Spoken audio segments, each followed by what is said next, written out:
வணக்கம் மக்களே, எல்லோரும் நலமுடனும் வளமுடனும் இருக்கிறீர்கள் என்று நம்புகிறேன். இந்த காலையில் பிரிஞ்சு நிற்க பூவெல்லாம் பறிக்க வந்திருக்கேன். பறிச்சிட்டு எவ்வளவு கிடச்சிருக்குன்னு பறிச்சிட்டு காட்டேன். இது மல்லிகை, முல்லை, இருவாச்சி. இந்த மல்லிகை பாருங்க, மல்லிகை, முல்லை.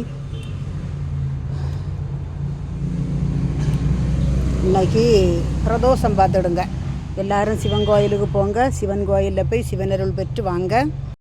முடிஞ்ச அளவு தான தர்மம் பண்ணுங்க. நோய் நொடி இல்லாமல் ஆரோக்கியத்தோடு எல்லோரும் சந்தோஷமாட்டு வாழணும். பாருங்கள், எல்லா மக்களுக்கும் நம்ம வீட்டில் இருக்கிற சமயத்தில் கொஞ்சம் ஆர்கானிக் முறையில் விவசாயம் பண்ணுங்கள். பாருங்கள், டெய்லி இந்த கீரை, பூ, வெண்டைக்காய், கத்தரிக்காய், வழுதனங்காய் இதெல்லாம் அறுவடை பண்ணுது. ரொம்ப சந்தோஷம்.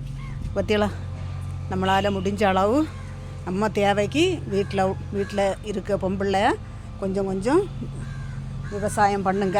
ஆர்கானிக் முறையில் விவசாயம் பண்ணி எல்லோரும் ஆர்கானிக் முறையில் விவசாயம் பண்ணி சாப்பாடை சாப்பிடுங்க. பிள்ளைகளுக்கும் கொடுத்து.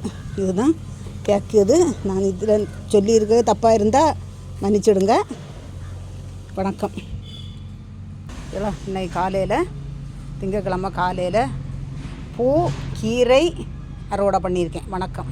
2 சைஸு கீரை, பச்சை தண்டு கீரை, சிவப்பு தண்டு கீரை, பூக்கள் 4 சைஸு பூ. வணக்கம்.